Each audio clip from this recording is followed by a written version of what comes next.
بسم اللہ الرحمن الرحیم۔ 11ویں جماعت کے عزیز طلباء و طالبات، السلام علیکم۔ میں پروفیسر طارق نعیم بدر، شعبہ اردو کانسیپٹ اکیڈمی اسلام آباد آپ سے مخاطب۔ عزیز طلباء، سبق ہم نے پڑھا در مراد، جو کہ ایک نظم ہے میرنیس کی لکھی ہوئی۔ میرنیس کی مرثیہ نگاری پہ بھی ہم نے بات چیت کی بڑی تفصیل کے ساتھ، اور جو کچھ اس میں بیان ہوا، نظم جو ہے ہم نے پڑھی در مراد، اس میں جو کچھ بیان ہوا اس میں بڑی تفصیل سے بات کی کہ کس طرح شاعر نے حضرت امام حسین عالی مقام اور ان کے خانوادے اور ان کے جو اہل بیت تھے، انہوں نے کس طرح ان کی کربلا میدان کربلا میں کس طرح داخل۔ کچھ تشریح طلب باتیں اور بھی ہیں، وہ بھی ساتھ ساتھ انشاءاللہ میں آپ کو پہلے مشق کرنا چاہ رہا ہوں۔ اس کی وجہ یہ ہے کہ ہمارے پاس اگر وقت بچا تو میں اس کے حوالے سے کچھ بات چیت مرکزی خیال اور چند اہم باتیں نظم کے حوالے سے اس لیکچر میں آپ کے ساتھ انشاءاللہ کروں گا، لیکن پہلے ہم کریں گے سبق کی مشق۔ کاپیاں پینسلیں لے کر بیٹھیں، الفاظ کے معنی آپ نے امید واسطے طے کر اپنے پاس لکھے ہوں گے، مشق آپ نے اپنے پاس لوگوں پہ تحریر کرنی۔ سوال نمبر 1 ہے کہ مرثیہ کس سے کہتے ہیں؟ جواب میں لکھی مرثیہ عربی زبان کا لفظ ہے جس کے معنی ہے مرنے والے کا ذکر کرنا۔ یہ میں نے بتایا کہ تھا لفظ رسا سے نکلا ہے جس کے معنی ہے ماتم کرنا، رونا دھونا۔ مرثیہ سے مراد ایسی نظم جس میں کسی مرنے والے کا منظوم انداز میں غم کا اظہار کیا جائے، یعنی شاعری میں اظہار کرنا ضروری ہے تب مرثیہ کہلائے گا۔ اگر شاعری میں اس کی موت کے حالات یا اس کی زندگی کے حالات شاعری میں بیان نہیں کرتے تو وہ مرثیہ نہیں کہلائے گا۔ دکھ اور افسردگی کے ساتھ محبت اور عقیدت کے جذبات بھی پائے جاتے ہیں۔ مرثیہ امام حسین علی مقام کی ذات کے بارے میں سب سے زیادہ لکھا گیا۔ یہ باتیں میں نے بیٹا کلیئر کی تھی، شاید آپ کو یاد ہو کہ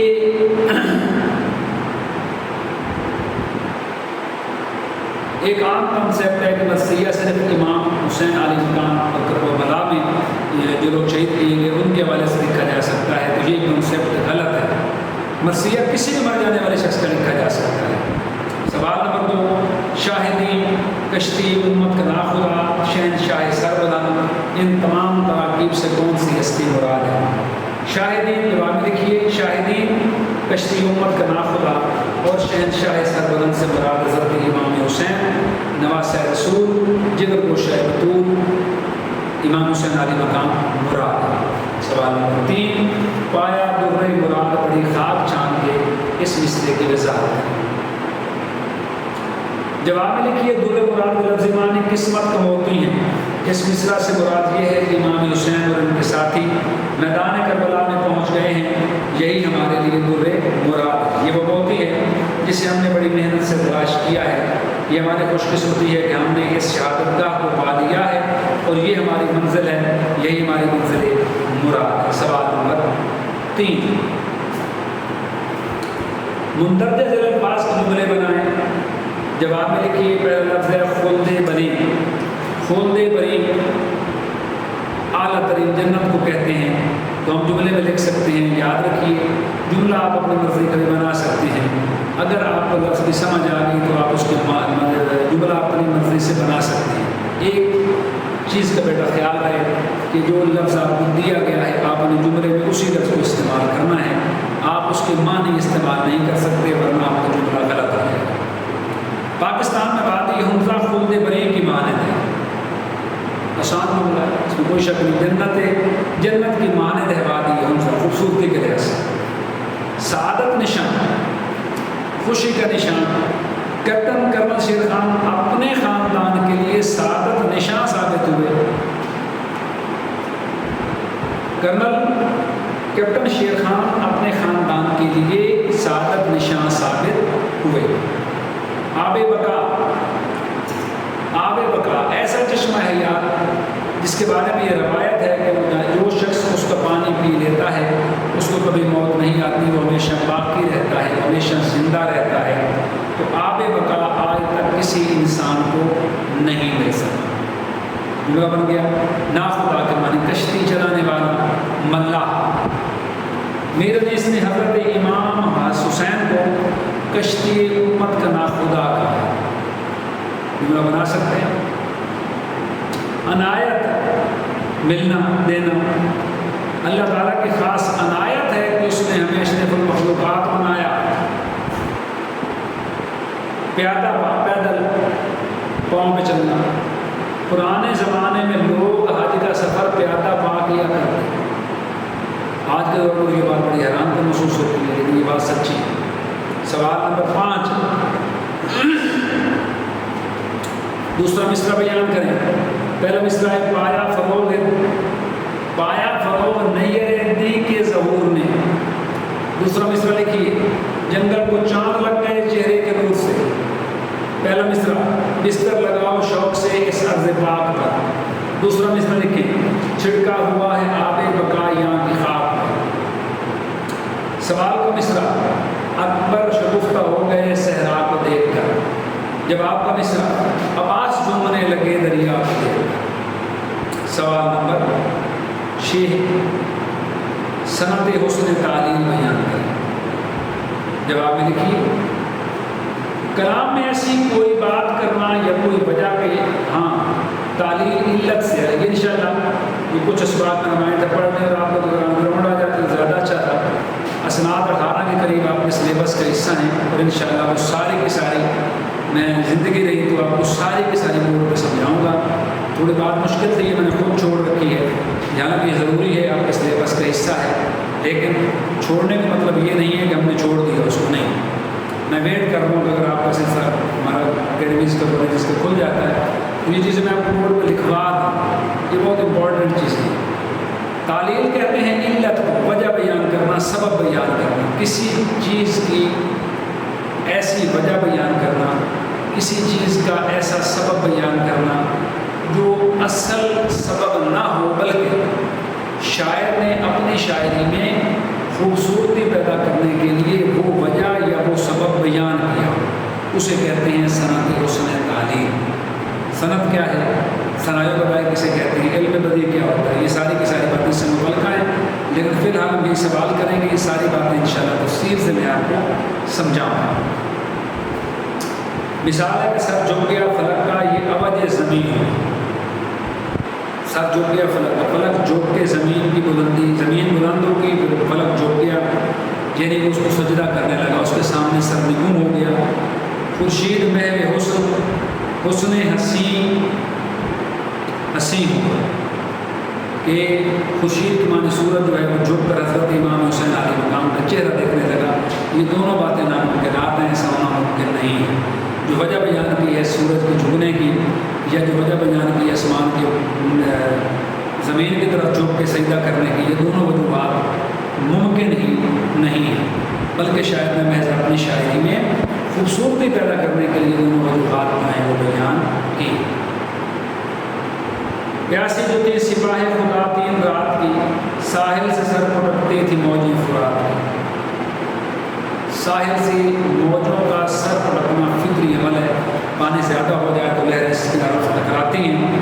اب جو شاعر نے وجہ بیان کی ہے وہ یہ ہے کہ شاعر کہتا ہے کہ وہ اس لیے سر پٹکتی تھی کیونکہ باہر سپاہ خدا یہاں مراد امام حسین عالی مقام اور ان کی سپاہی ان کے خانوادے کے خاندان کے لوگ ہیں. تو کہا کہ وہ لوگ 3 دن سے پیاسے تھے اس لیے دریائے فرات کی موجیں کناروں سے سر ٹکراتی تھی. یہ صریحاً غلط ہے. ایسا نہیں ہوتا کہ پانی اس شخص کی وجہ سے کناروں سے سر ٹکرا رہا ہو تو باہر پیاسا رہ جائے.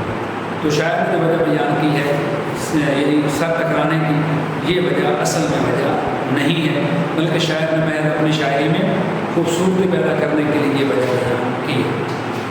جو 2 باتیں جو کرنا چاہ رہا تھا وہ بیٹا یہ ہیں ایک تو مرکزی خیال ہے دوسرا نظم میں چند اہم باتیں ہیں وہ میں یہ سمجھتا ہوں کہ آپ کو معلوم ہونا ضروری ہے. مرکزی خیال سننے پہلے پر نظم کی ہم باتیں کرتے ہیں. اس مرثیے میں میر انیس نے امام عالی مقام کی میدان کربلا میں آمد اور قیام کی بات کی ہے.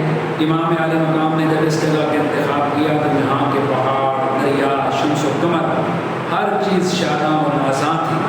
انہیں اپنی قسمت کا رشک آ رہا تھا کہ نواز رسول نے اس جگہ کو اپنے اور اپنے ساتھیوں کے لیے پسند کیا. اسلام کے 72 شیر یہیں شہید ہوئے۔ اس مقام کی مربوط فضاؤں اور دل آویز دشت و صحرا کو پسند کیا گیا۔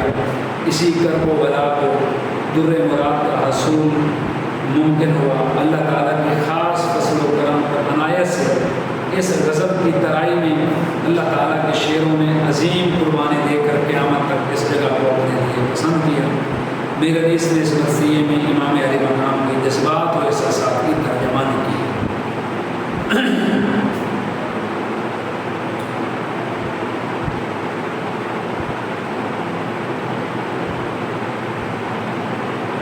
اچھا جی، اب آ جاتے ہیں ہم نظم کی اہم بات میں۔ پہلی بات تو یہ کربلا ہے کیا چیز، تو یاد رکھیے یہ کربلا نہیں ہے، یہ کرب و بلا ہے، مشکل ترین اور مسائل مصیبتوں کی سرزمین جو بعد میں در کے کربلا بن گیا ہے۔ دریائے فرات کے کنارے ملک عراق میں ایک شہر ہے، یہ میدان کرب و بلا یعنی مصائب و تکلیف کی جگہ ہے۔ اس میں نواسہ رسول امام حسین علیہ مقام کو 10 محرم 61 ہجری میں یزیدی فوج نے مقابلے میں کائنات کی سب سے عظیم قربانی دی۔ یہ مشہد امام علیہ مقام ہے، یہاں حضرت امام حسین کے 72 ساتھیوں نے بھی یہاں میں شہادت نوش کی۔ یعنی آج یہ جو شہر ہے کربلا یہ دریائے فرات کے کنارے پر ملک عراق میں موجود ہے، وہاں بھی امام علیہ مقام امام حسین اور ان کے ساتھیوں اور رفقا کی جو قبریں ہیں وہ موجود ہیں۔ پھر ہے نہر فرات، اس نہر کا دوسرا نام نہر القما بھی ہے۔ یہ نہر شام سے ہوتی ہوئی عراق کے میدان کربلا میں بہتی ہے۔ اس کے موجودار اور جوشیلے پانی کی وجہ سے دریائے فرات بھی کہتے ہیں، فراٹ ہے پانی۔ اسی نہر کے کنارے حضرت امام حسین نے اپنے 72 ساتھیوں کے ہمراہ خیمے لگائے تھے، اور یزیدی فوج نے 3 دن تک اس کو پانی کو آپ پر روک رکھا تھا، آپ کو دریا سے پانی نہیں لینے دیا گیا۔ اگلی بات ہے آب خضر یا آب حیات۔ آب خضر یا آب حیات جو فرضی پانی ہے جسے پینے سے انسان کو موت نہیں آتی۔ یہ پانی حضرت خضر علیہ السلام کے نام سے موسوم ہے۔ کہا جاتا ہے کہ حضرت خضر نے آب حیات پی لیا تھا اور وہ آج تک زندہ ہے اور بھٹکوں کو راستہ دکھاتی ہے۔ حضرت علی اکبر حضرت امام حسین کے بڑے فرزند ارجمند ہیں، جنہوں نے میدان کربلا میں 18 سال کی عمر میں جام شہادت نوش کیا۔ آپ کی والدہ ماجدہ کا نام ام لیلا تھا۔ حضرت عباس علمدار حضرت علی المرتضیٰ کے فرزند، والدہ محترمہ حضرت فاطمہ بنت حزام ام النبیین کے فرزند 647 ہجری میں مدینہ منورہ میں پیدا ہوئے۔ حضرت امام حسین علیہ مقام کے بھائی تھے۔ 10 محرم 680 61 ہجری میں 33 سال کی عمر میں میدان کربلا میں آپ نے شہادت پائی۔ ابو الفضل آپ کی کنیت تھی۔ قمر بنی ہاشم، سکائے سکینہ، علمدار شہنشاہ وفا، باب الحسین، باب الحوائد اور قوت الحسین بھی آپ کی کنیت ہے۔ یہ آپ کی کچھ کنیت تھی جن کا ذکر میں نے آپ کے سامنے کیا۔ تو عزیز بچوں، یہ کچھ باتیں تھیں جو میں چاہ رہا تھا کہ آپ کے سامنے پیش کر دی جائیں، آپ کو بتا دیا جائے۔ اس کی وجہ یہ ہے کہ میری یہ خواہش رہتی ہے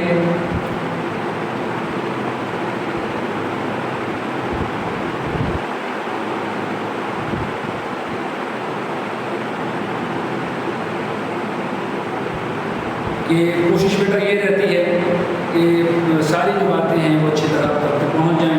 یہ تفصیل بتانے کا مقصد یہی تھا، ورنہ بات میں مشق ختم ہو گئی تھی۔ تو باہر کا یہ میں ذمہ داری سمجھتا ہوں کہ یہ بات اچھی طرح سے آپ تک پہنچا دی جائے، اور الحمدللہ میں اس میں کامیاب بھی رہتا ہوں، آپ کے فیڈ بیک ملتے رہتے ہیں۔ تو کسی قسم کا کوئی سوال ذہن میں پیدا ہوتا ہو